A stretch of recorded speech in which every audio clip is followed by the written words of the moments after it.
Hello, j'espère que tu vas bien. On se retrouve pour une nouvelle vidéo. Alors aujourd'hui, j'avais envie d'aborder un point qui est très important quand on décide de voyager, enfin de voyager à plein temps, ou de devenir comme nous, une famille qui voyage tout en travaillant par internet. Mais en fait, c'est au niveau de tes affaires, du minimalisme. Alors, parfois quand on parle de minimalisme, on s'imagine qu'en fait, on ne doit plus rien posséder, tu vois, qu'il faut vraiment avoir le strict minimum pour voyager. Et en fait, non, pas du tout. Parce que, par exemple, en tout cas pour moi, le minimalisme, ça veut dire aussi, ça veut dire surtout avoir avec soi l'essentiel, ce dont tu as réellement besoin. Ça ne veut pas dire que je dois juste voyager avec 2 t-shirts et 2 paires de chaussettes, quoi. Il faut que tu aies avec toi ce dont tu as réellement besoin. Et aussi, tu peux emporter avec toi des affaires, des objets que tu aimes. Tu n'es pas obligé de te séparer de toutes tes affaires. C'est juste que voilà, c'est un choix à faire. Il faut que tu sois conscient que quand tu vas voyager, du coup, tu vas te retrouver avec ce poids en plus. Donc il faut vraiment être sûr de toi et te dire j'ai réellement besoin ou je ne peux réellement pas me passer de cet objet et il faut à tout prix que je l'emporte avec moi. Alors pour te donner un exemple, honnêtement, nous quand on a commencé à faire le tri chez nous, à vider tous les placards, à vendre tous les meubles, ça a été assez facile en soi, je trouve. Parce que quand tu commences à le faire, ça devient un peu, t'es pris dans le mouvement, tu tries, tu jettes, tu donnes, tu vends. Je trouve que c'est pas super compliqué à faire. Après, c'est quand ça va toucher un petit peu plus point de vue affectif. Voilà, quand ce sont des objets qui ont une valeur affective. Là, c'est vrai que c'est un petit peu plus difficile, on a du mal à s'en séparer. Nous, ce qu'on a fait, il y a certains objets, c'était des souvenirs lorsque Logan était bébé. Pour les dessins, par exemple, de Logan, on les a pris en photo. Parce que c'est vrai que Logan, quand il était petit, il dessinait énormément. Il a fait pendant plusieurs années des ateliers de dessin. Donc, il avait beaucoup de dessins, de peinture. Et c'est vrai que ça nous faisait mal au cœur de les jeter à la poubelle comme ça, sans garder une trace. Donc, on les a pris en photo. Et au moins ça reste, et ça ne s'abîme pas avec le temps, et ça reste quand même un souvenir. Quand tu décides en fait de te lancer dans ce tri de tes objets, il va y avoir des objets auxquels tu vas t'attacher, mais en fait c'est limite, tu comprends pas pourquoi, parce que c'est vraiment pas indispensable. Mais à ce moment-là, tu t'en rends pas compte. C'est tellement ancré en toi-même de les utiliser que tu penses que tu pourras jamais t'en passer. Alors je vais te donner un exemple. Donc tout bête en fait.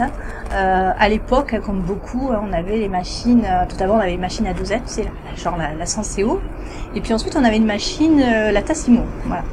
Et on aimait, en tout cas, on aimait beaucoup boire le café avec que ce soit la Senseo ou la Tassimo. On était accro au café. On en buvait quand même quelques tasses par jour, sans dépasser les doses normales, mais on en buvait quand même quelques-unes par jour. Et pour moi, je me disais, mais c'est pas possible, je vais pas pouvoir me passer de ma machine à café, comment je vais faire? Alors à l'époque, au tout début, on est parti en voiture, donc au début, je me disais, non mais je vais la mettre dans le coffre, et puis on va l'emmener avec nous. En fait, dans le coffre, ça prendra pas énormément de place, on peut l'emporter avec nous.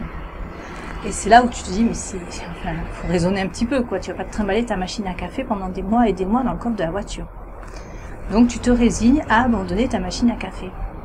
Et puis, tu te rends compte très vite, au fil de tes voyages, que tu peux très bien te passer, par exemple, de ces dosettes, de ces Senseo, Tassimo, ces Nespresso. Tu peux t'en passer. Nous, par exemple, on s'est habitué, mais vraiment très vite, en fait, on s'est habitué à prendre du café instantané.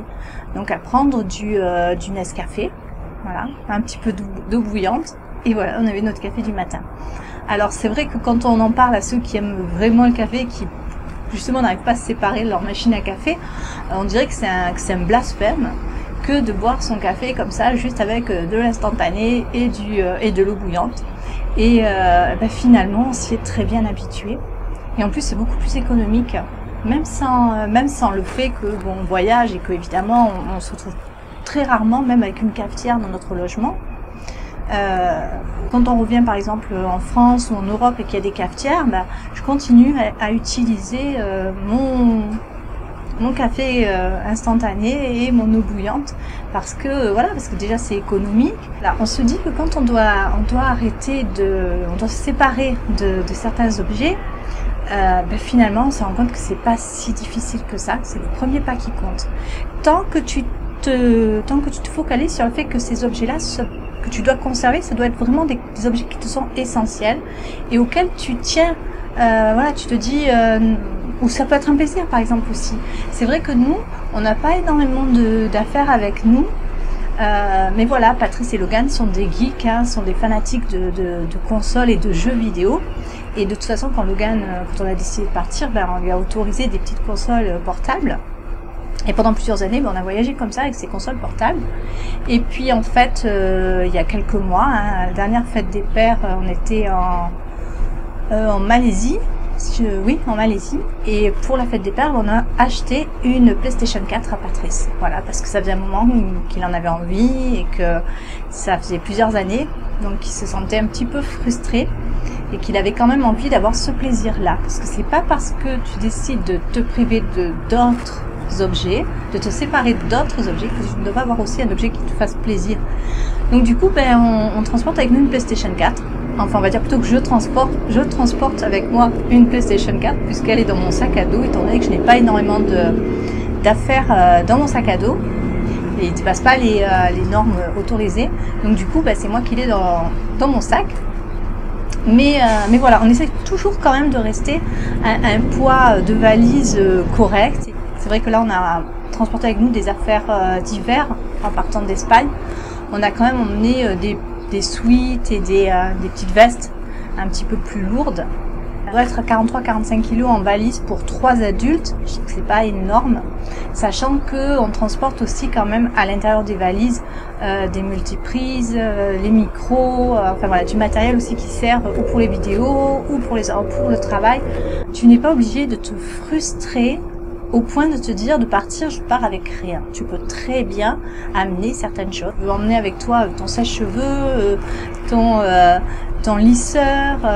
Franchement, ça c'est vrai que c'est peut-être pas nécessaire. Ou alors à la limite au début tu peux partir peut-être avec ton sèche-cheveux de voyage, tu en as des petits. Et pareil pour les lisseurs. C'est peut-être possible aussi, mais honnêtement des sèche-cheveux, nous on en a à chaque fois dans les logements. C'est vrai que par contre pas de lisseur, c'est très rare, je crois que j'en ai jamais eu en fait, hein, sauf en Espagne, mais j'ai jamais eu de lisseur dans un appartement, mais un sèche-cheveux oui. Donc ça c'est pas un problème, tu peux partir au début avec ton lisseur si vraiment tu peux pas t'en passer, ça te semble indispensable pour toi. Donc mine de rien, sans t'en rendre compte, tu vas un petit peu plus aller dans le minimalisme au fur et à mesure que tu avanceras dans ton voyage. Et ça finira par te sembler naturel. Tu feras plus attention aux vêtements que tu achètes, à la matière du vêtement que tu achètes, en te disant ah tiens cette matière elle est légère, ça prendra moins de place dans la valise que cette matière qui est tout en 100% coton, qui va être plus lourde. Du coup tu te concentres plus sur le reste et un peu moins sur tous ces objets qui en fait sont plus des boulets qu'autre chose parfois, parce que du coup ben, ça prend de la place dans la valise et ça te coûte plus cher quand tu le transportes, et tu te rends compte au bout de plusieurs semaines, plusieurs mois, ben, qu'en fait tu les utilises pas, donc tu les as emportés avec toi pour rien. Donc moi ce que je te propose c'est déjà peut-être de faire quelques lectures avant, si tu connais pas du tout, pas vraiment le minimalisme, je te conseille quelques livres. Alors tu as Marie Kondo qui a fait pas mal de petits livres sur le sujet, qui est un peu la prêtresse du minimalisme. Je suis pas hyper fan, hein. Je trouve qu'en fait c'est des lectures dans lesquelles tu peux piocher quelques informations, mais j'adhère pas à 100% à tout ce qui est dit dedans. Je trouve que c'est une bonne base pour comprendre certaines choses. Ensuite tu as Dominique Loireau. J'avais fait un article sur notre blog Famille Nomade Digital, j'avais fait un article sur un de ses livres, L'Art de la Simplicité.